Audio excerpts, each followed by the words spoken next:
The restaurant was quiet, filled with the soft clinking of silverware and low conversation. When she walked over, the young waitress, no older than 20, balancing a tray with practiced ease. She moved quickly but carefully, her eyes tired but kind. She reached the table by the window, where the young billionaire sat alone, dressed casually but unmistakably sharp, the type of man who didn't need to prove his wealth. Just as she began to lower the plate in front of him, his voice suddenly cut through the quiet air. "Stop. Who told you to bring this?" The entire room seemed to freeze for a second. Heads turned. The waitress flinched, startled, her hand shaking slightly as she held the tray mid-air. His tone wasn't angry, but urgent, sharp, like he'd just noticed something that didn't belong. Everyone nearby stared in silence, unsure if they were witnessing a misunderstanding or something far more serious. The waitress blinked, confused. I'm sorry, sir. Is something wrong?" He stood up slowly, eyes locked on the plate she was holding, not even glancing at her face. "Where did this come from? Who was in the kitchen when this was made?" Now the confusion turned into whispers. The staff looked toward the kitchen doors. The billionaire's face was calm, but his eyes were focused and intense, like a man who'd seen this exact thing before and knew what it meant. He reached into his pocket, pulled out his phone, and pressed a single number on speed dial. "Lock the kitchen. Now," he said into the phone, not breaking eye contact with the dish in front of him. The waitress, now visibly nervous, slowly placed the plate down. "I don't understand," she said. "It's just the meal you ordered." But it wasn't just a meal. And as security rushed toward the back of the restaurant, no one yet knew what had been discovered or who the billionaire believed was behind it. But clearly, he did. The waitress took a small step back, her eyes darting between the billionaire and the entrance to the kitchen. She could feel the weight of the room pressing down on her, but what unsettled her more was the strange look on the man's face, like he was doing math in his head, connecting dots no one else could see. The billionaire, still calm on the outside, walked around the table and leaned in close to the dish. He didn't touch it.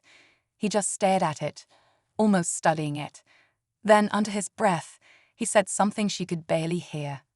Same garnish, same cut, same plate. She wasn't sure what he meant, but something about the way he said it made her chest tighten. A waiter came over, clearly nervous, whispering something about the kitchen staff being locked down just like he asked. The billionaire nodded once, then turned to him. "Get the head chef. No one else." The waiter rushed off. "I'm sorry if I did something wrong," the waitress said again, her voice quieter this time. "I was just doing my job.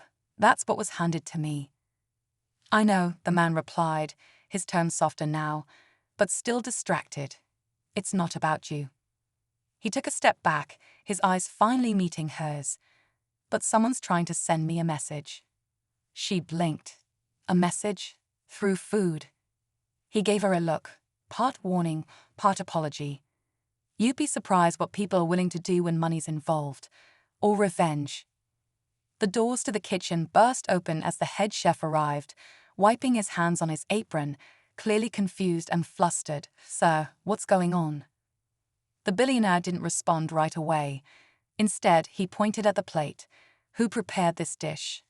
And don't tell me it was one of your line cooks." The chef frowned, stepping closer. Then his face went pale. That's not ours." The room seemed to tilt just slightly. Someone had used the restaurant's kitchen, someone with access, someone who wanted him to see this asterisk. The head chef stood frozen, staring at the plate like it was something toxic. The billionaire noticed. He stepped closer. "You recognize it, don't you?" he asked. "You've seen this dish before." The chef hesitated. "Years ago, at a private event. It wasn't even on our menu. It was a custom order for a client. Extremely specific. Every detail of it, down to the presentation, was requested." The waitress listened quietly, trying to stay out of the way but unable to look away. The billionaire didn't move. His voice dropped lower, more serious. Who was the client? The chef looked around, suddenly aware of the staff watching from the corners. I can't say in front of everyone, he said, his voice tight. It's complicated. Of course it is, the billionaire muttered. Meanwhile, in the back of the restaurant, security was reviewing the kitchen cameras. A young guard stepped out with a tablet in his hand and approached the billionaire. Sir, you need to see this. We caught something unusual. He took the tablet, tapped play, and everyone around leaned in. The video showed a hooded figure entering the kitchen through a side delivery door, not on the staff schedule, face never fully visible. They moved quickly, assembling the dish with precision, then left the same way they came. No hesitation, no mess, just straight to the point. That's not one of ours, the chef said immediately. We log every staffer. That person's not registered. The billionaire's jaw tightened. They knew what they were doing, and they knew I'd be here. The waitress finally spoke up again. But why go through all that trouble? Just for a meal? What does it mean? He didn't answer right away. His eyes stayed locked on the screen, his voice finally cutting the silence. Because only one person ever made me this exact dish, and she died 5 years ago. Silence. The waitress felt a chill crawl up her spine. Whoever this person was, they were sending a message from a story not yet buried, one that clearly wasn't finished. The billionaire's fingers gripped the edge of the tablet just a little tighter, his knuckles pale. The room had gone completely silent now. No clatter of plates, no quiet chatter from the tables. Even the background music had stopped, like the entire restaurant knew something dangerous was unfolding. The waitress stood still, heart pounding, watching him. She had questions, but it didn't feel like the right time to ask them. The man looked like he'd seen a ghost, and maybe in some way he had. He turned to the head chef, voice low and controlled. I need a list of everyone who's worked in that kitchen over the past 2 weeks. Every delivery driver, supplier, temp hire, anyone who had access. The chef nodded and rushed off, but not before exchanging a glance with the billionaire, one of concern and understanding. The security guard spoke again. We checked the side door. No sign of a break-in. Whoever this was had a key card. The billionaire's eyes narrowed. Then they're close, too close. He turned suddenly to the waitress. Have you noticed anyone new? Anyone watching me when I've come in before? She paused, thinking. There was a guy a few days ago. Sat alone, never ordered anything. Just drank water and tipped big. He asked a lot of questions. That got his attention. What kind of questions? About you, she said. Like what time you usually came in, if you ever came alone, stuff like that. The billionaire glanced toward the entrance of the restaurant, suddenly aware of how exposed he was. He motioned to security. Seal the exits. Nobody leaves until we check the surveillance footage from the last week. At that moment, a soft buzz came from his phone. Unknown number. One message. He opened it. It was a photo.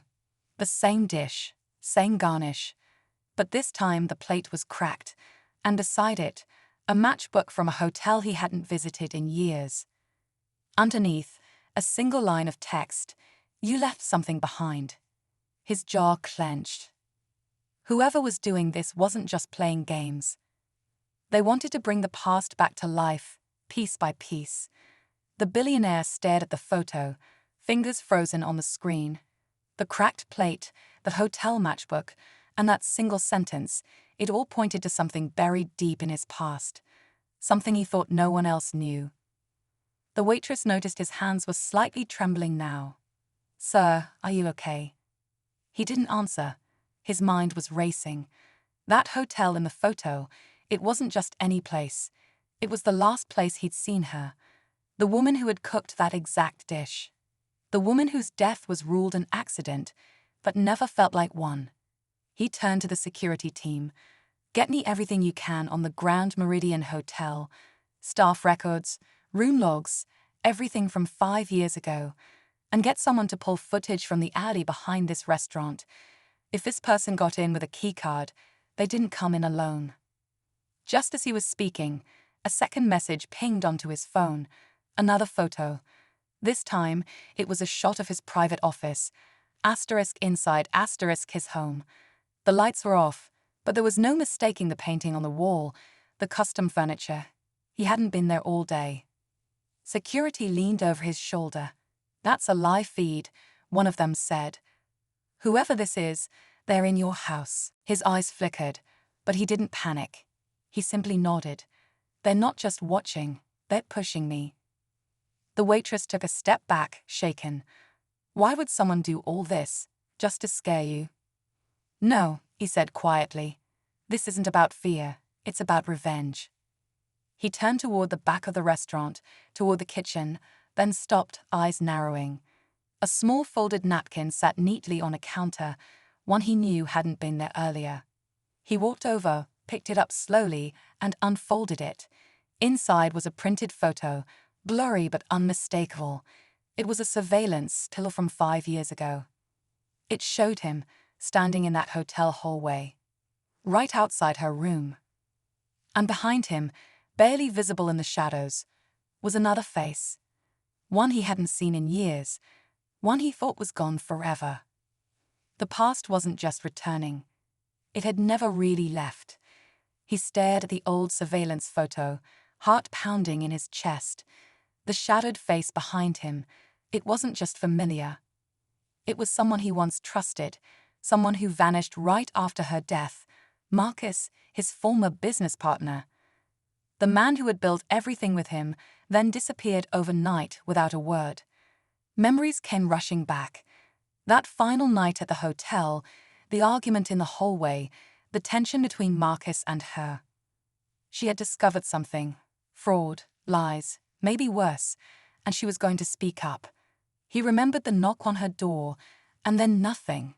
The next morning, she was found dead. Now it all clicked. The dish, the matchbook, the message, it was all Marcus. But it wasn't just revenge. It was unfinished business. Marcus hadn't just been watching. He was orchestrating everything, using their shared past as a weapon. The billionaire turned to his team. "Track Marcus now. Start with property records and financials. If he's been moving in the shadows, he's left a trail." At that exact moment, the restaurant's lights flickered. A piercing alarm went off. Security breach. One of the guards yelled from the back, "Side exit." Someone just forced it open. He sprinted toward the door, the waitress and staff frozen in place. Outside in the alley, the figure was already halfway down the block. Hooded, moving fast. Without thinking, the billionaire gave chase. His footsteps echoed in the narrow space, rain beginning to fall as he pushed forward. Then the figure stopped. Slowly, he turned. It was Marcus. Older, worn, but unmistakably him. "You were never supposed to be the one who walked away clean," Marcus said, voice low and bitter. "She trusted you." "I didn't hurt her," the billionaire said. "You did." Marcus smiled grimly. "And now I've returned the favor." Suddenly, a phone buzzed in the billionaire's pocket. Another message. He'd opened it, breath catching. It was a picture of the waitress. Tied, gagged, with today's newspaper beside her. Marcus was just the distraction. The real threat was still inside. The billionaire's heart dropped. The image of the waitress, bound, terrified, flashed on his screen again as he ran back toward the restaurant. Marcus was no longer his focus. He was the decoy. The real danger had slipped right past them, hiding in plain sight. Back inside, chaos had broken out. Staff were panicking and security was scrambling to secure exits, but she was gone. The waitress who had simply been doing her job, unknowingly caught in a storm she had nothing to do with, had vanished during the confusion. He forced himself to think clearly. The photo, there had to be a clue. He zoomed in, scanning every inch. Then he saw it, a reflection in a glass window behind her. Faint, but clear enough. The logo of a closed-down warehouse on the edge of the city. A place he and Marcus once used as a startup base before they made it big. Within minutes, a team was in motion. Police were alerted. The billionaire didn't wait. He arrived first.